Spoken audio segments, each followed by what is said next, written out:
Welcome to Kinks and Beats Daily. I'm your host, Tony Fry. This is episode 189. I thank you for joining me as you always do.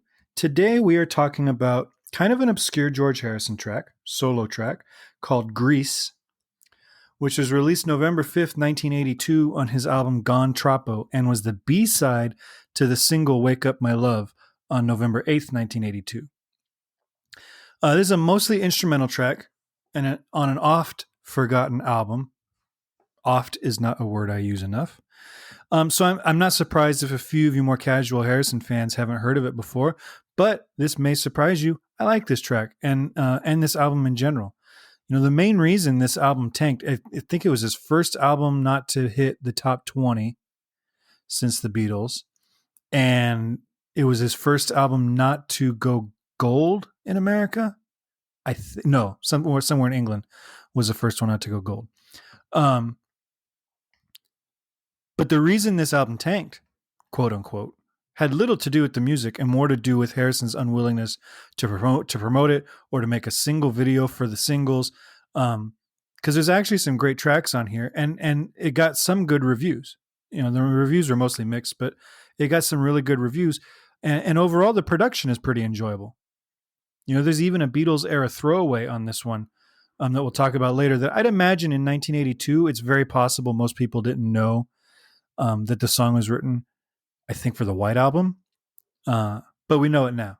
But we'll talk about that when we actually talk about that song.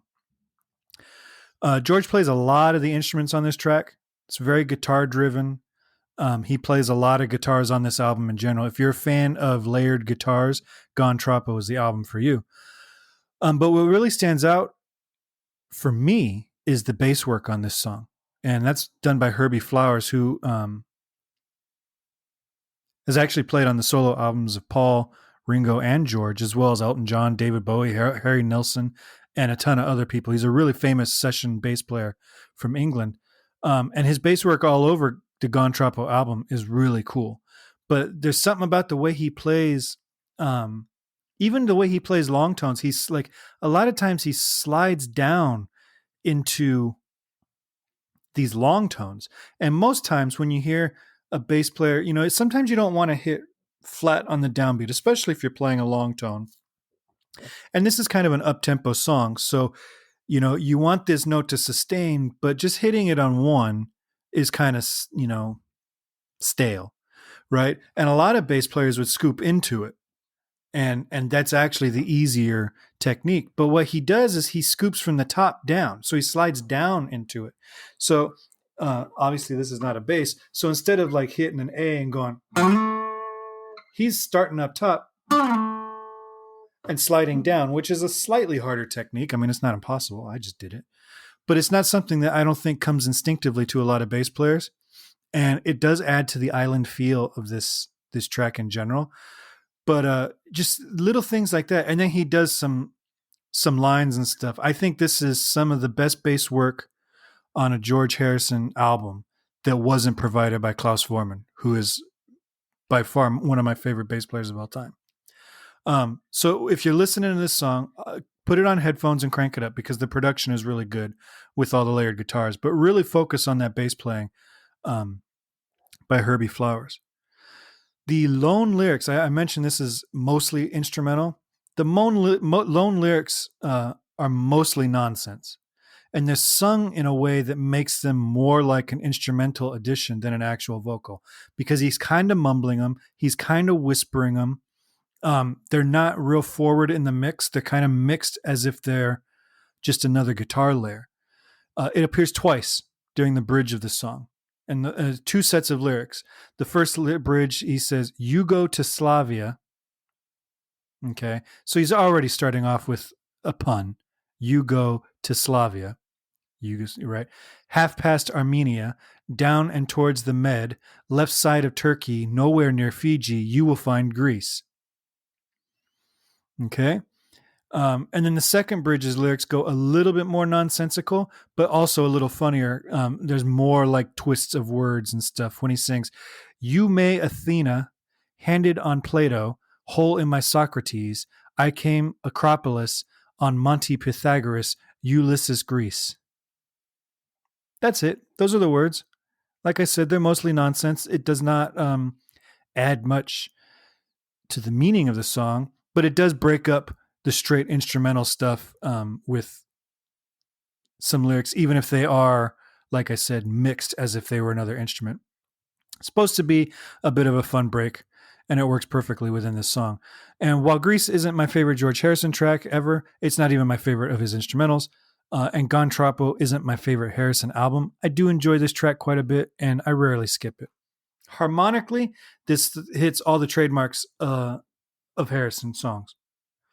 There are diminished seventh chords, there are suspended seconds, there are minor dominants, there's a crazy shift in key signature. It has it all. The verse is at its core a 6-2-1 progression, and the 6-2 are dominant seventh chords. We'll talk about that in a second. In the key of E major. The bridge jumps to an E flat diminished 7 chord, which I think we talked about a few episodes ago, is a very versatile chord to shift keys. So he goes from an E flat dim 7 to an A major. And then in the middle 8 makes no sense at all, unless I'm missing something in my own music theory. He sits on an F major chord for a while. So it sounds like he's shifted to F major, which doesn't belong in the key of E. So this would be a modulation. And it's a tricky modulation because you've kind of got to go, if you're going from E, there's not a real straightforward path to getting to F major. But then he plays an A major chord, which doesn't belong in the key of F. And then back to F, and then to a B major chord, which doesn't belong in the key of F.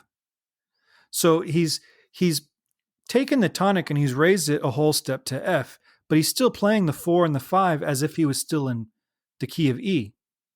But then he goes into the key of G, which doesn't belong in the key of F or the key of E, and then lands on an E6 chord to lead us back into the verse. It's basically absent of a tonic, but yet sounds completely grounded.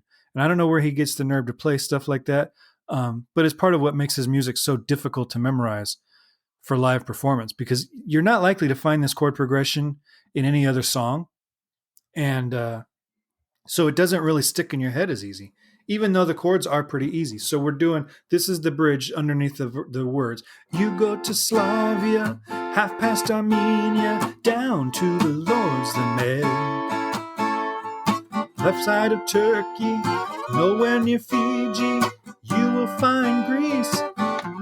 And then he does the little. So now we're in that E6. And then back to the verse chords.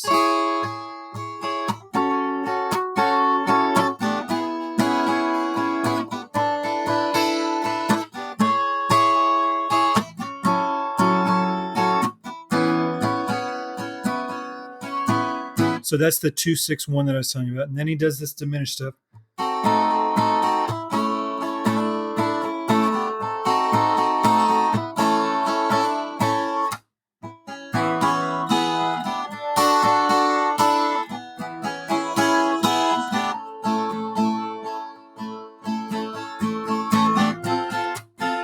And then back to that weird bridge.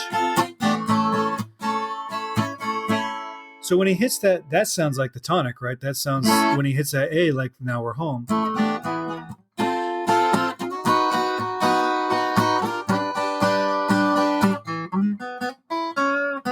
So it's an interesting chord progression. I think, depending on how you voice it, it's a little bit more obvious that he's doing some chromatic leading tone movement there, but still the harmonies don't.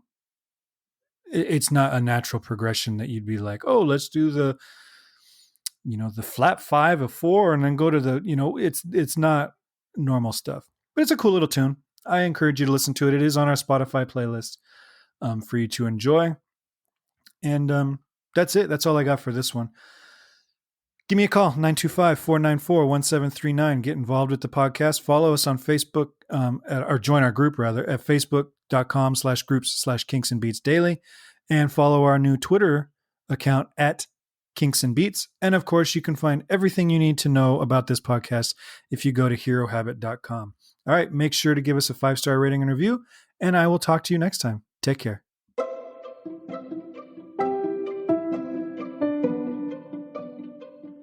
This podcast is presented by the Hero Habit Podcast Network. Swing by HeroHabit.com today to comment on this episode and poke around our growing database of sports and pop culture news, reviews, and collectibles. HeroHabit.com. Collect your heroes.